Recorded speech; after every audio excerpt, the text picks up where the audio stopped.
Hello again, 102ers. If you're watching this video or even part of it, then I'm happy. I know that these things are not as exciting as these big budget action adventures, but you just have to get it done. I mean, the way I figure it is this. If you were in my face-to-face section, you'd be sitting there listening to me for 160 minutes over the course of 2 days. This way, you got what? 20 minutes, 25 minutes or so? You can do this. It's pretty easy, right? As always, let's start with a quick view and spin through this week's announcement to make sure that you know it's there and what's involved. Remember, they're always the same format. I say some stuff up here. I'm going to introduce what we did last week, what we're doing this week. I'm going to basically beg you to watch the video. Oh, look, there's the video. Then I give you a chapter listing of the video so you can kind of click through it. This week looks to be roughly 27 minutes or so. Sorry, 28 minutes. And then I give you a preview section of things that are coming up, like your first unit's paper. Then I have a read or review section, which basically is going to help you throughout the week. And then we're going to have our submit section, which is going to be the things I grade for you. You have 2 assignments here. As you can see, they are due by this time here. Okay? So, wonderful. Get it? Got it? Good. Now, let's go back and take a look at the main page, click on View Course Schedule, and we can get down to Week 2. Great, there it is. 4 things to look at, 2 things to submit. As you can see here, we are closed on MLK Day, so please make sure to get out there and do something good for your community. Now, it doesn't look like there's a lot, but as you saw, last semester's video was about 28 minutes long, so let's just jump right into it, shall we? In choosing search terms for sources, there it is. It's a quick shot of understanding where to start with some search terms. Truthfully, I'm not too keen on this page as some of the information is nowhere near detailed enough. Truthfully, that's just how it is. Some of it is antiquated and incorrect. So let me give you some ideas. The research plan here, this one, it's a solid one with a couple of tweaks. You're already selecting the debatable academic topic, and you obviously must read more about the topic. Your research questions must be developed and listed, and then you have to create search terms to look for sources.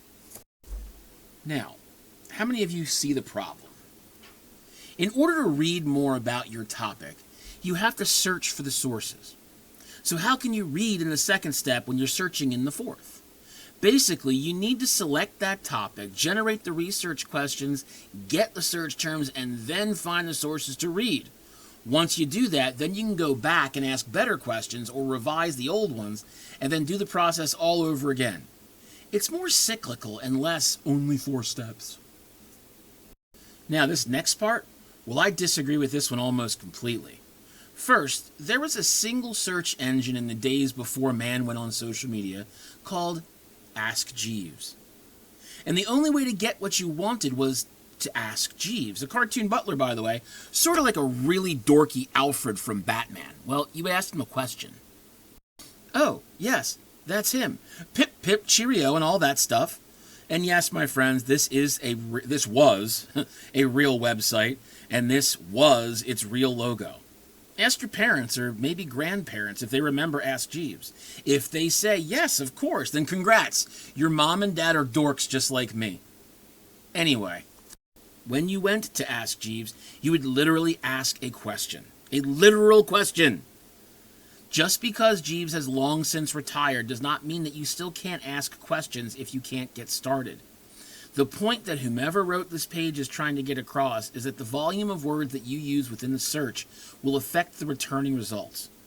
The more you put in, the less you get back. The less you put in, the more you get back. Why? The search looks for all of the words mentioned. So if a search is too specific, you're going to be missing things. If you put in medical practice Gettysburg, you might actually get results telling you that the Gettysburg Medical College also practices golf on Thursdays. You'd have to add certain keywords like Civil War in quotes, see? And take out certain things like adding a hyphen for minus or the word golf to eliminate that result. These are called Boolean operators, or Boolean, B-O-O-L-E-A-N. I've heard it pronounced both ways. You can use a plus sign or a minus sign, or the words and or to manipulate the results accordingly. So you see and here, and here. So Boolean helps a lot. And of course, down here is Credo. There you go. Then underneath, here we are, the absolute need by one instructor for you to use Credo, even though it is my least favorite of all the database engines that we have. You're 100% welcome to use it, as I showed you in the first week, but you are not required to do so. I think SIRS is much nicer for topics, and EBSCOhost is much better for source results, okay? Okay. Next, we have finding sources on the internet, right here. Oh, look at that. It's pretty basic, but it's necessary to remind you of the most important rule of looking for anything on the internet. Look, just because it's in the internet does not mean it's true. For the love of God, please know that. Anybody with a little bit of time and access to AI can create anything you want, so you can't believe everything you see. So knowing that, this page is here to keep you, well, on target. Remember that just because you can find it on the internet with a few clicks does not mean it's worthwhile. Now, I would recommend going down here and watching this video on Google search tricks, because all of you think that you're Google experts and Google's just too easy. Well, it's not. You can't just go there and click on the first thing you see. There's so many different tips and tricks that you can use to make your searches much more powerful. I highly doubt that any of you ever use the site operator like this, you know? It's a really good idea. Maybe if you started using the and or, again, these are the Boolean search terms, maybe you can combine them. That works as well. You cannot just trust all the material that you find in certain places. So if you know where you're looking and what you're looking for, well, use that site operator. It'll help you, okay? Underneath that, and here's the site operators. I just didn't scroll down far enough. Sorry. And or, combining search operators. Here are the helpful websites. These are the websites that a lot of the instructors have put together to say, hey, you can trust these places. They have the least amount of bias because everything in today's world is either left biased or right biased. But these have the least amount out there and are pretty great. Some of those are absolutely helpful and fantastic. So take a look. We got Statista, the Economist, Harper Magazine, Insider, NPR, New York Times, the Scientific American, U.S. News and World Report, Bureau of Labor Statistics. I, truthfully, would take this one off. The CDC is no longer as trustworthy as they used to be. Equally, the National Institutes of Health. So we're going to have to update that one for next semester, I think, okay? Underneath this, we have our problematic websites. Now, I have a lot of problems with this category, so let's just get talking about it. First, Wikipedia is not a problematic website. It is a tool that is misunderstood and misused, but it's a good place to get a general understanding of your topic. Don't be afraid and go there because of your high school English teacher and the fact that they said, no, don't use it. Well, they're just being lazy. Don't ignore the fact that you can get a general understanding here. The way I've always said it is, think of Wikipedia as a diving board and the internet is the swimming pool. You don't want to just walk to the end of the diving board, stand there, and stop saying, okay, I'm good. You use it to propel yourself into the swimming pool. Yes, Wikipedia goes further into the internet, okay? So that's good. Procon.org is another one that you know. It's not a bad place to go. It's just not a good place to go, okay?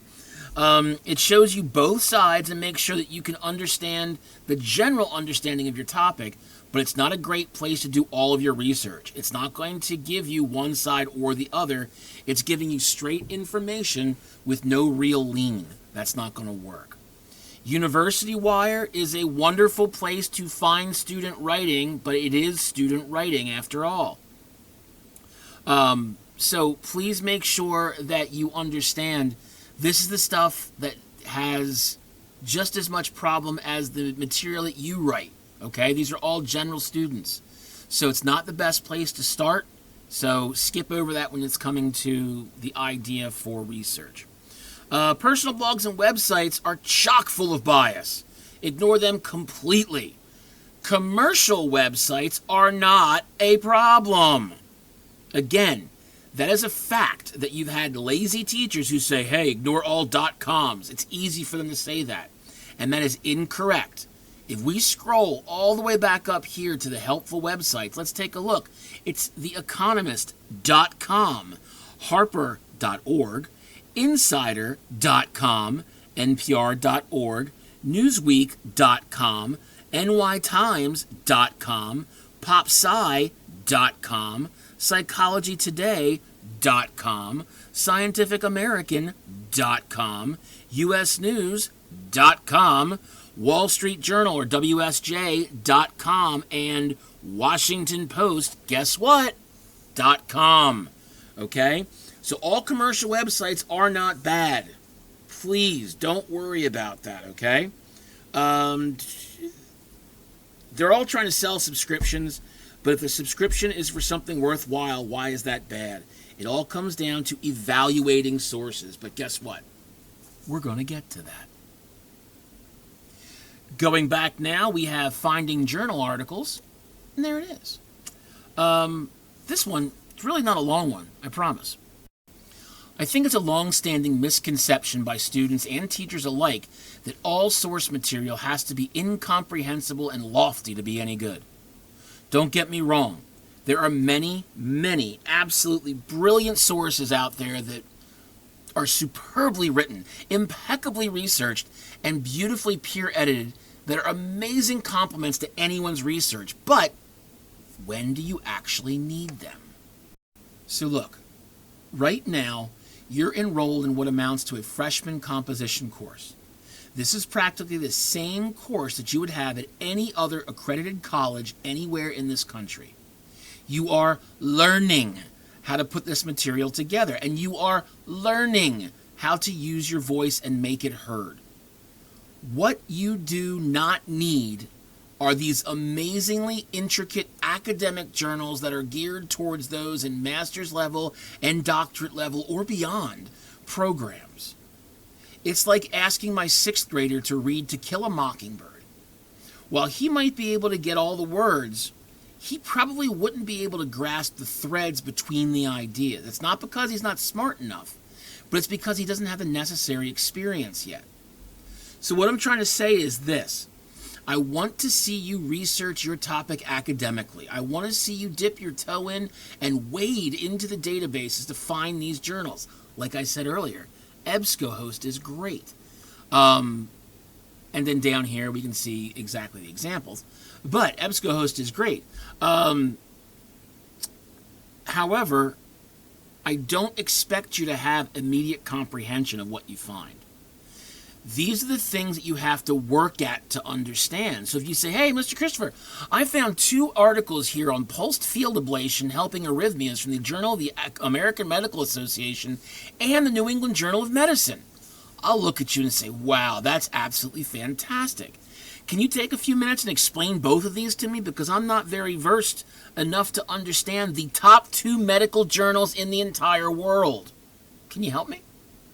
Then, after you pick your jaw up the floor, we can actually try to find more accessible source material for you to use. Make sense? Okay, now, we end up with evaluating sources. Click. Here it is. Oh, look, we've got some accordion boxes. Let's just click on them to start. Perfect. The scholarly sources here are sources that are written for a high-level audience, edited by experts in the field, and published in recognizable journals. They are the best of the best, but they aren't always the best for you. Remember the example I just used about my 6th grader reading To Kill a Mockingbird? Try this one. If you find an article that is brilliant, but it's written in Swahili, and we don't speak Swahili, what good is it? Use sources that you can understand and sources that fit with your audience's awareness. So, for that, I want to start speaking about crap. No, silly, not poop, crap. And not even just simple crap. I'm talking about CRAAP. Seriously, what good is a class without a good poop joke, right? I mean, am I even teaching if I didn't go there? Anyway, CRAAP is an acronym that helps us determine if the source material is worth our time or not. In short, is this source crap or not? Now, here is the overview that you can look at, but honestly, CRAAP is an acronym that stands for Currency, Relevance, Authority, Accuracy, and Purpose. CRAAP. Okay? Currency has nothing to do with money. It has everything to do with when was this source published, written, and edited. Okay? Obviously, you want something within the last 5 years. 3 years would be really great, but 5 years is the limit. You cannot go over 5 years, which means if we count backwards, we're talking all of 2025, all of 2024, all of 2023, all of 2022, and all of 2021. Anything after January of 2021 will work, okay? Relevance, obviously, does this source material actually fit your needs? Is this something that is actually working with your source material and your argument and your research questions? Authority, who wrote it? Where is it published? Can we trust these people? Can we trust this place? That's a really important question to ask in 2026. Accuracy, obviously, is it true or not? Is it something that we can back up with external source material? And finally, purpose. Remember, when we're talking about purpose, we're talking about one of 3 general purposes. Think of PIE. P-I-E. Persuade, inform, entertain. Obviously, a persuasive document is going to try to convince you of something. An informational document just wants to give you all of the information possible. And an entertaining document doesn't necessarily have to make you pull out the popcorn, but it's going to make you happy, make you sad, make you angry, make you want to read more. It's going to be something that you can't put down, okay? Sometimes we have a general mix of purposes, which is great. But I want you to figure out what these things are, okay? That's really going to help, and that's the gist of it. If you want to take a look at the rest of the videos, they're right down here. Currency and relevance is right here. A for accuracy, A for authority, and P for purpose. You can watch all of these videos. I have them linked in the announcement with the times of all of them too. Trust me, they're a much shorter watch than this is. However, I didn't do these. The librarian did. They're very informative and very well done. It's just that they're nowhere near as funny as me. Okay? Excellent. All right, enough with all this stuff. Let's go over here to your 2 homework assignments. So, the first one happens to be the Unit 1 Topic Development Brainstorm Part 2 discussion board. There it is. Okay, I want you to take the feedback that I gave you last week to settle on a topic for this week. Now, as you can see here, I have another sample for you. But what do I want you to do in the sample? This.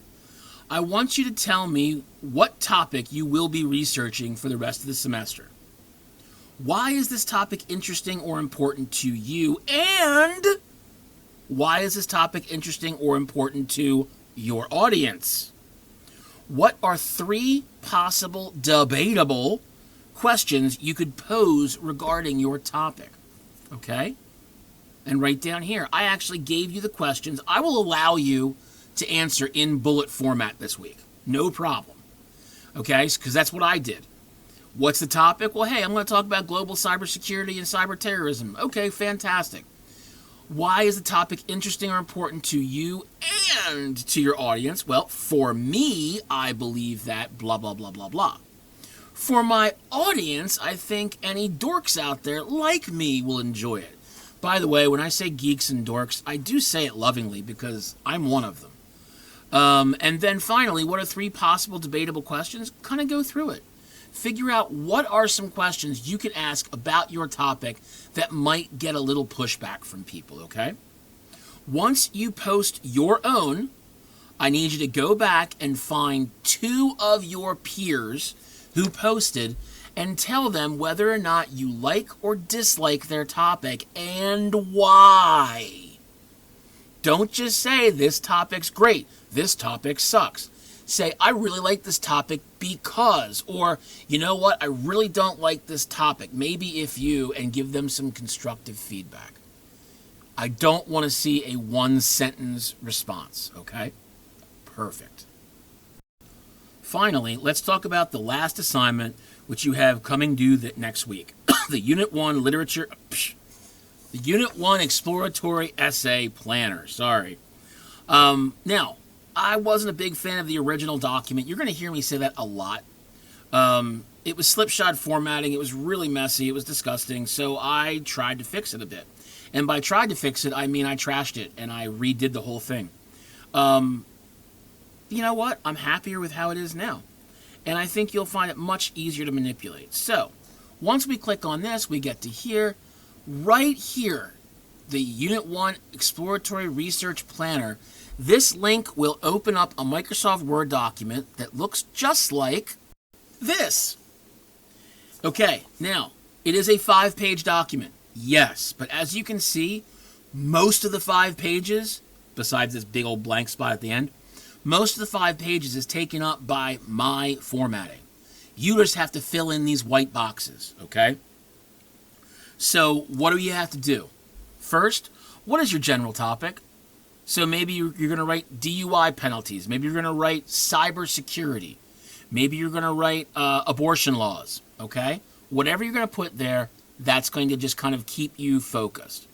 Then down here, your introduction is going to be your first paragraph. And these are the parts that will go into that introduction. What might be an interesting way to go to get your peers interested in your topic? What idea would grab their attention? So give me a good attention getter, a hook. Is there anything that people would have to know to grasp the basics of your topic?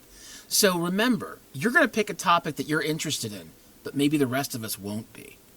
If that's the case, what sort of things do you expect people to understand about this topic before you really get into it? What's one side of the debate surrounding the topic, and what's the other side? That's very easy. Either it's for and against, or against and for, or whichever one you choose. And then finally, a preliminary thesis. That word, preliminary, means to start. So what is the first thing that you're going to think of in terms of your argument, okay? It might and probably will change throughout the semester. So don't worry about that. That is paragraph 1. Paragraph 2 is your research methodology paragraph. What are a minimum of 3 questions relating to your topic that you created an avenue of research for you to follow? Hey, guess where you've already done that? The discussion board. Copy, paste, copy, paste, copy, paste. Where did you search for the sources? Literally, I want to know, did you go to EBSCOhost? Did you go to Credo? Did you go to SIRS? Did you go to Google Scholar? Okay, you have to use a database, and if you cannot use a database, you got to explain why. Why did you go right to Google? Now, the truth is going to be, I was lazy. However, I want you to think about databases first. What were the search terms that you used to research the questions to assist you in finding those sources? So literally say cyber security laws, terrorism, war. Whatever you put down to search, I want to see what's in there, okay? Paragraph 3. Oh my goodness, take a look at this. It's going to be a summary. You ever written a summary before? Of course you have. This is the rhetorical information right up here. Who is or are the authors? What is the date of publication or update? What was the title of the article? Where did you get it from? And what is the URL or the database name if you didn't have a website? Then, for summary of source 1, you're literally going to take pieces and put them right here. In the article, title. Published in, date. Located in, whatever, New York Times. The authors, John Jones. And you can choose any one of these verbs. Prove the view that, illustrates that, maintains that, argues that, whatever. And then give me the thesis statement. Okay? That's pretty much that. And then you're going to tell me what is the overall view of the author on your topic. Do they agree with it or do they disagree with it? And then give me 3 major details.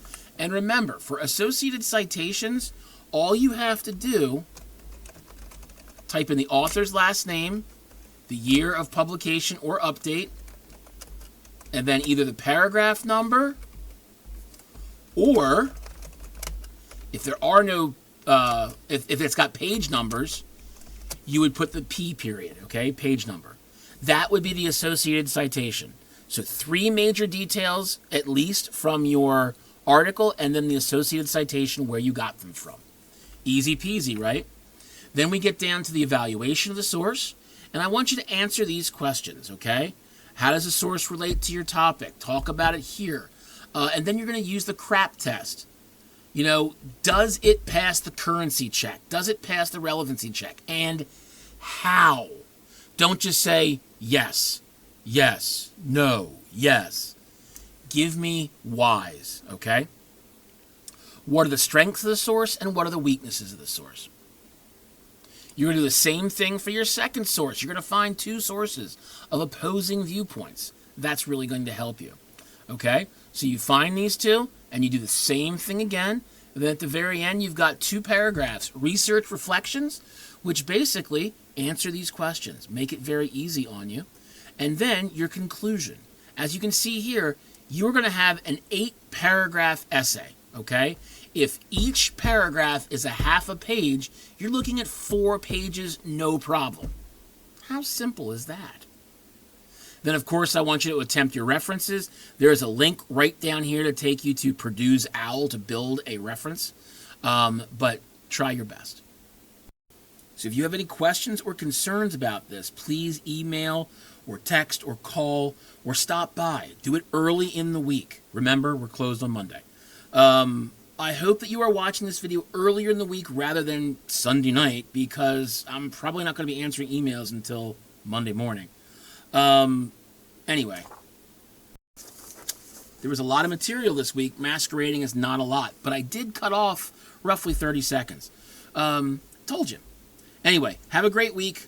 Reach out if you need help. I'll be looking forward to seeing where your ideas are with the exploratory essay. See ya.